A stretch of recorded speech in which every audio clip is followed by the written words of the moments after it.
Welcome to the ambition of history life. Ambition of history life में आपका स्वागत है। आज शुरू करते हैं डेली करंट अफेयर्स 15 फरवरी 2026 के। तो शुरू करते हैं आज की करंट अफेयर्स। तो इसमें कल की क्विज का क्वेश्चन था 13 फरवरी 2026 को प्रसिद्ध स्वतंत्रता सेनानी सरोजिनी नायडू की कौन सी जयंती मनाई गई? 158, 185, 141 या 147 तो कौन सी मनाई गई? 158वीं जयंती मनाई गई। सरोजिनी नायडू जिनका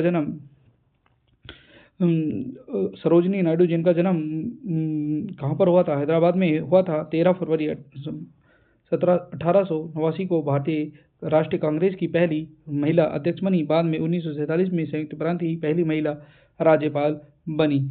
और ये बात याद रख लेना, इनकी 4 पुस्तकें हैं जिनका नाम है स्वर्णिम दहलीज, समय का पंछी, टूटा हुआ पंख और भारत का उपहार। तो ये इनकी 4 किताबें हैं। तो आज के करंट अफेयर्स का पहला क्वेश्चन है, वैश्विक स्तर पर सक्रिय स्मार्टफोन यूजर्स के मामले में भारत दुनिया का कौन सा देश बन गया है? पहला, दूसरा, तीसरा या चौथा? तो कौन सा देश बन गया है? दूसरा देश बन गया है। पहला देश, इसमें आपको याद रखना है, सक्रिय स्मार्टफोन यूजर्स के मामले में पहला देश है आपका चीन और दूसरा देश बन गया है आपका भारत। तो भारत आधिकारिक तौर पर वैश्विक स्तर पर सक्रिय स्मार्टफोन करने पर चीन के बाद दूसरे स्थान पर आ गया है। काउंटर पॉइंट रिसर्च की जो हम बात करें रिपोर्ट, उसके हिसाब से भारत में अब 74 करोड़ से अधिक सक्रिय स्मार्टफोन उपयोग में है। इसका मतलब है देश की 14.5 करोड़ आबादी में से आधे से अधिक लोगों के पास स्मार्टफोन है। क्वेश्चन नंबर 2, महिलाओं की वित्तीय सुरक्षा के लिए स्त्री सुरक्षा योजना किस राज्य में शुरू की गई? तमिलनाडु, कर्नाटक, केरल और तेलंगाना। तो किस गवर्नमेंट के द्वारा? केरल गवर्नमेंट के द्वारा ये शुरू किया गया। केरल सरकार ने राज्य में बेरोजगार महिलाओं और ट्रांसजेंडर महिलाओं को मासिक वित्तीय सहायता प्रदान करने के लिए स्त्री सुरक्षा योजना शुरू की है। इसमें आपको क्या है, सामाजिक सुरक्षा पेंशन प्रणाली के तहत 1000 रुपये प्रति माह दिए जाएंगे। क्वेश्चन नंबर 3, विश्व जन्मजात हृदय रोग दिवस हर साल किस दिन मनाया जाता है? 14 फरवरी, 15 फरवरी, 13 फरवरी या 16 फरवरी? तो कब मनाया जाता है? 16 फरवरी को ये दिवस हर साल 14 फरवरी को ये दिवस हर साल मनाया जाता है। तो कब मनाया जाता है? 14 फरवरी को मनाया जाता है। तो हर साल 14 फरवरी को मनाया जाने वाला अंतर्राष्ट्रीय जन्मजात हृदय रोग दिवस वैश्विक पहल है, जिसका उद्देश्य जन्म से मौजूद हृदय संबंधित स्थितियों के बारे में जागरूकता बढ़ाना और प्रभावित लोगों के लिए समझ और समर्थन को बढ़ावा देना है। 13 फरवरी को वर्ल्ड रेडियो दिवस मनाया जाता है, जिसकी थीम रेडियो और आर्टिफिशियल इंटेलिजेंस या टूल रखी गई। 13 फरवरी को राष्ट्रीय महिला दिवस भी मनाया गया। इसके अलावा जो और दिवस है वो इसमें हमें स्लाइड में दिए हैं, आप पढ़ सकते हैं। किस राज्य सरकार ने अपराधों के खिलाफ ऑपरेशन प्रहार का दूसरा चरण शुरू किया? तो किस सरकार ने किया वो आपको याद रखना है। पंजाब सरकार के द्वारा ये शुरू किया गया। तो हाल ही में पंजाब पुलिस ने गैंगस्टरों के खिलाफ कार्रवाई तेज करने और वांछित अपराधियों को पकड़ने के लिए 72 घंटे के ऑपरेशन प्रहार का दूसरा चरण शुरू किया है। क्वेश्चन नंबर 5, भारत का दूसरा ट्यूलिप गार्डन किस राज्य में स्थापित किया जाएगा? राजस्थान, गुजरात, हिमाचल प्रदेश और जम्मू कश्मीर। तो कहाँ किया जाएगा? हिमाचल प्रदेश में किया जाएगा। इससे पहले भारत का पहला जो ट्यूलिप गार्डन है वो आपको याद रखना है, पहला वो श्रीनगर जम्मू कश्मीर के अंदर स्थापित किया जा चुका है। तो हाल ही में पहाड़ी पर्यटन और पुष्पोत्पादन को बढ़ावा देने के लिए CSIR हिमालय जैव संपदा प्रौद्योगिकी संस्थान ने कांगड़ा जिले में पालमपुर स्थित अपना ट्यूलिप गार्डन आधिकारिक रूप से आम जनता के लिए खोल दिया है। ये देश का दूसरा प्रमुख ट्यूलिप गार्डन है जो श्रीनगर जम्मू कश्मीर स्थित Indira Gandhi memorial tulip garden के बाद आता है।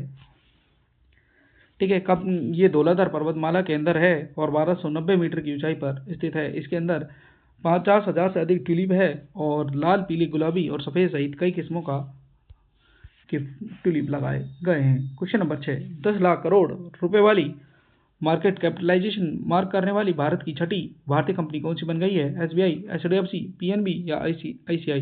तो State Bank of India 10 lakh crore market capitalization वाली भारत की छठी कंपनी बन गई है। तो हाल ही में स्टेट बैंक ऑफ इंडिया ने 10 लाख करोड़ रुपए से अधिक के मार्केट कैपिटलाइजेशन के जादुई आंकड़े को पार करने वाली भारत की छठी कंपनी बन गई है। मनी कंट्रोल ये ऐतिहासिक उपलब्धि हासिल करने वाला SBI सार्वजनिक क्षेत्र का पहला उद्यमी है। और जबकि अन्य कंपनियों में हम बात करें, Reliance industries, HDFC bank, TCS, भारतीय एयरटेल और ICICI बैंक, ये पांचों प्राइवेट कंपनीज हैं, जबकि एक सहकारी सार्वजनिक क्षेत्र का उपयोग SBI पहली PSU बन गया है जिसने 10 लाख करोड़ रुपए का मार्केट कैपिटलाइजेशन को छुआ। क्वेश्चन नंबर 7, स्टैनफोर्ड विश्वविद्यालय की 2025 global artificial intelligence AI vibrancy ranking में भारत की क्या स्थिति है? तो भारत इसमें कौन से नंबर पर है? तीसरे नंबर पर है। कौन से नंबर पर है? तीसरे नंबर पर है। तो हाल ही में स्टैनफोर्ड यूनिवर्सिटी की AI ग्लोबल रैंकिंग में भारत तीसरे स्थान पर है। देश में डेटा इंफ्रास्ट्रक्चर, उद्यमिता और जनसंख्या AI अपनाने के प्रमुख मामले में Stanford global AI index report के अनुसार भारत में AI कौशल पेट वैश्विक औसत से 2.5 गुना अधिक है। नेस्कॉम के अनुसार भारत की 87% कंपनियां सक्रिय रूप से AI समाधान कर रही है। पहले नंबर पर कौन है? अमेरिका। दूसरे नंबर पर कौन है? चीन। तीसरे नंबर पर भारत। हाल ही में किस अर्धसैनिक बल ने विदेशी नस्लों के कुत्तों पर निर्भरता कम करने के लिए तांगमुल, हुई और कोम्बाई नस्लों को शामिल करने की योजना बनाई है? ITBP, BSF, असम राइफल्स या CISF? तो किसने बनाई है? असम राइफल्स ने ये योजना बनाई है। किसने बनाई है? असम राइफल्स ने ये योजना बनाई है। तो हाल ही में असम राइफल्स ने विदेशी नस्लों पर निर्भरता कम करने के लिए 2 स्वदेशी नस्लों कुत्तों की नस्लें जैसे तंगखुल, हुई, हाउपा और मणिपुर से और कोम्बाई तमिलनाडु से शामिल करने की योजना बनाई है। क्वेश्चन नंबर 9, भारत में कौन सा ऐसा पहला राज्य बन गया है जिसने विधायकों की उपस्थिति दर्ज करने के लिए AI संचालित चेहरा पहचान तकनीक का उपयोग करना शुरू किया है? केरल, महाराष्ट्र, आंध्र प्रदेश या मणिपुर? तो कौन बन गया है? आंध्र प्रदेश गवर्नमेंट पहली गवर्नमेंट बनी गई है जिसने विधायकों की उपस्थिति दर्ज करने के लिए AI चेहरा तकनीक यूज की है। तो हाल ही में आंध्र प्रदेश ने फरवरी 2026 में विधायकों की उपस्थिति दर्ज करने के लिए AI तकनीक फेस रिकॉग्निशन सिस्टम शुरू किया है। ये 11 फरवरी 2026 को बजट सत्र की शुरुआत से लागू हुआ। आंध्र प्रदेश देश का पहला राज्य बना जिसने विधानसभा में यह तकनीक अपनाई। विधानसभा में 9 AI कैमरे लगाए गए हैं जो केवल निर्धारित शीट पर बैठे सदस्यों की उपस्थिति रिकॉर्ड करते हैं। इसका उद्देश्य फर्जी उपस्थिति रोकना और सदस्यों की वास्तविक भागीदारी सुनिश्चित करना है। क्वेश्चन नंबर 10, नई दिल्ली में सोल्जरथॉन 2026 थीम पर आधारित हाफ मैराथन की घोषणा किस बैंक ने की? PNB, SBI, कोटक महिंद्रा या एक्सिस बैंक? तो किसने की? तो PNB बैंक ने हाल ही में 5 अप्रैल 2026 को सोल्जरथॉन 2026 थीम पर आधारित हाफ मैराथन की घोषणा की। तो हाल ही में देश के अग्रणी सार्वजनिक क्षेत्र के बैंक पंजाब नेशनल बैंक ने द्वारका स्थित अपने कॉर्पोरेट मंत्रालय में PNB सोल्जरथॉन 2026 की घोषणा की। PNB के 132वें स्थापना दिवस के उपलक्ष्य में होने वाले समारोह की और ये शुरुआत का अच्छा संकेत है। PNB के प्रतिष्ठित मैराथन का दूसरा संस्करण हाफ मैराथन और सोल्जरथॉन के बीच में आयोजित किया जा रहा है, जो भारतीय सशस्त्र बलों का सम्मान करने के साथ साथ फिटनेस, अनुशासन और भारतीय राष्ट्रीय गौरव को बढ़ावा देने के लिए अटूट प्रतिस्पर्धा की पुष्टि करता है। ये कब किया जाएगा? 5 अप्रैल 2026 को, और इसकी थीम रखी गई है सैनिकों के लिए दौड़े और सैनिकों के साथ दौड़े। Question number 11, gift city Gujarat international finance tech city का नया चेयरमैन किसे नियुक्त किया गया है? हसमुख अढ़िया, उदय कोटक, सर्विस रंजन या R आनंद? तो किसे किया गया है? तो किया है उदय कोटक को। उदय कोटक को गिफ्ट सिटी का नया चेयरमैन घोषित कर दिया है। पुराने चेयरमैन कौन है? हसमुख अढ़िया, ये ओल्ड चेयरमैन है। इसके अलावा सर्विस रंजन ये यूनियन बैंक ऑफ इंडिया के जनरल मैनेजर बने हैं। R आनंद इन्हें सिटी यूनियन बैंक का नया MD एंड CEO घोषित किया गया है। हाल ही में गुजरात सरकार ने कोटक महिंद्रा बैंक के संस्थापक उदय कोटक को गांधीनगर स्थित gift city international finance tech city यानी का उसका नया अध्यक्ष घोषित किया है। ये हसमुख अढ़िया का स्थान लेंगे और भारत की पहली चालू स्मार्ट सिटी है, अंतर्राष्ट्रीय वित्तीय सेवा केंद्र है, प्रधानमंत्री नरेंद्र मोदी की परिकल्पना है। Question number 12, EU small finance bank का किस प्रबंध निदेशक और मुख्य कार्यकारी अधिकारी को 3 साल की सेवा विस्तार के लिए मंजूरी दे दी गई है? अमिताभ कांत, उदय कोटक, संजय अग्रवाल या M अनीता? तो किसे दे दी गई है? उदय कोटक को दे दी गई, नहीं सॉरी, संजय अग्रवाल को दी गई है। तो उदय कोटक क्या बने? ये गिफ्ट सिटी के नए चेयरमैन बने हैं। किसके बने हैं? गिफ्ट सिटी के नए चेयरमैन बने हैं। कौन? Uday Kotak.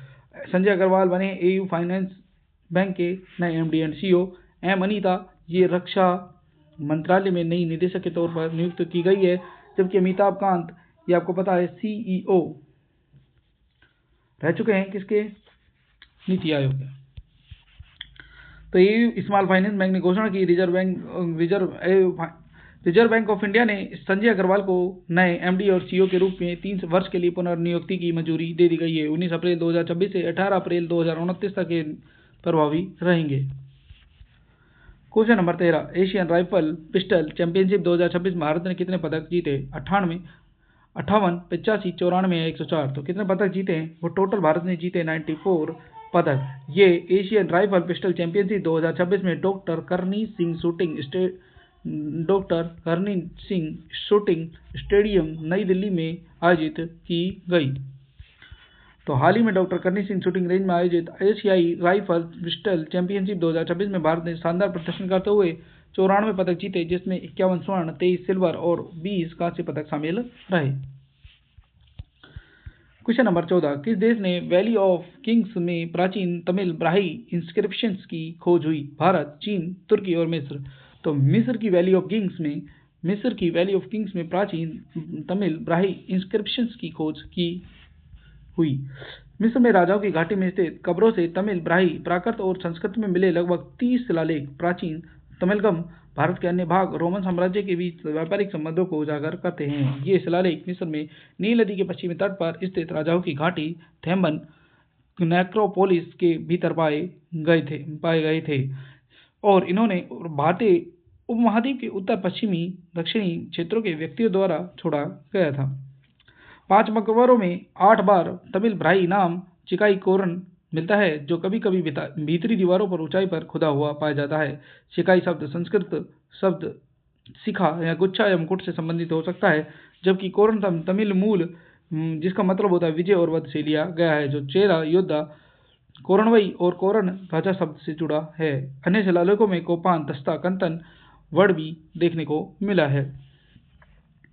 Question number 15, BMC का नया मेयर निर्विरोध किसे चुना गया? भूषण गगरानी, रितु तावड़े, संजय घाड़ी। तो किसे चुना गया है? तो ये आपको याद रख लेना है। रितु तावड़े को बीएमसी की नई मेयर चुना गया है। संजय घाड़ी ये उपाध्यक्ष चुने गए हैं।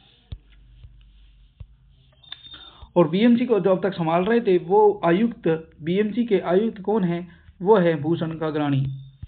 तो हाल ही में बीजेपी की रितु तावड़े को निर्विरोध मुंबई महानगर पालिका बीएमसी का नया मेयर चुन लिया गया है। शिवसेना के संजय घाड़ी डिप्टी मेयर चुने गए। इसके साथ ही बीएमसी में 25 सालों से चला आ रहा है ठाकरे परिवार का वर्चस्व भी खत्म हो गया है। ये 4 दशकों में पहली बार है जब मुंबई का मेयर बीजेपी का बना है। 53 वर्षीय रितु तावड़े घाटकोपर वेस्ट में 3 बार की पार्षद है और वह मुंबई की बीजेपी की दूसरी मेयर बनी है।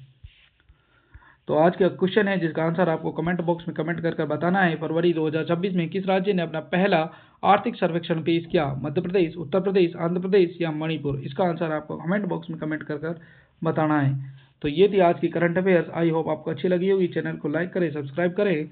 तब तक के लिए मिलते हैं अपन नेक्स्ट वीडियो में। धन्यवाद।